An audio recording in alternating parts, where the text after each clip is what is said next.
Yeah, just to continue with what Terry was saying, typically the first thing I would always mention to graduate students is that you are most likely looking at taking out loans. However, there are some additional options that you can look into, but I would say the sooner you look into them, the better. So as a graduate student, I assume most of you are probably Maryland's, or you probably reside in Maryland most likely. So keep in mind that you do also have the option to apply for delegate and senatorial scholarships, which is just through the Maryland Higher Education Commission.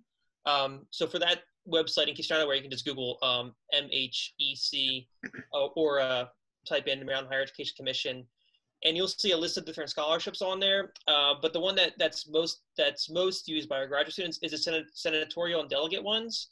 A lot of them are awarded out automatically by completing your FAFSA before March 1st. However, if you did not complete it before March 1st, or you may have, or maybe you don't necessarily meet the requirements for one, you can always go to the website and email your local senator or delegate directly, and maybe kind of explain the type of situation you might be in. I'm sure a lot of people right now during these times might have situations they weren't in just a few months ago. So you can kind of explain what's going on in your life and why you're trying to go back to school and things like that, and see if one of your representatives might be able to offer you. Typically we might see like $100,000 basically they might offer them for the year. So it's another great resource there. Also internally, I want to mention that we do have what's called the UB Foundation. Last year we gave out about over 300 awards, probably totaling over $600,000 to students within within our school, and that funding comes typically from generous donors and alumni. So some of them might be reserved for specific majors or specific schools. But however, though, if you're interested in at least being potentially reviewed for one, what you can do is email. It's going to be an email to me, but what we're going to do is email Foundation Scholarships, which I can type this in the chat once I'm finished talking here. But it's going to be Foundation Scholarships at ubalt.edu. And you can just let me know that you're interested in you're inquiring basically about a foundation scholarship for the upcoming year. And I usually try to get those awarded out around mid-July or into July. So please don't be alarmed if you don't get a response right away, but just keep in mind the normal awarding time for those is towards mid-July usually. And just as with the senatorial delegate scholarships, we try to award those $1,000, $2,000 here or there, basically just to try to give some students some additional assistance, or maybe even help them lower the amounts they're taking out in loans. Like Terry said, we want you to take out as little loans as possible. Some of you though, you might need to take out additional money for books or living expenses and things like that. So any little bit you can help, or any little more you can get, definitely will help you out, even if it seems like a small amount compared to what your overall program cost is.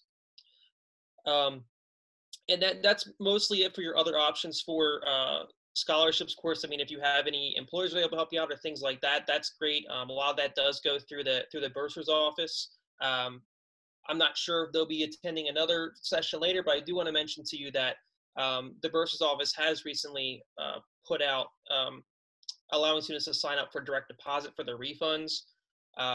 In the past, we've always mailed out our refund checks, but if you do go to the bursar's homepage on our UBalt site, you will see that you can now sign up for direct deposit for refunds, and that should be into effect by the time August begins or the fall class begins. So you can all make sure that you get your refund as soon as possible, basically, for those who need that money to use for different things. I think that's it for those options. Tom, I was going to make one more comment. Yep. You just triggered something.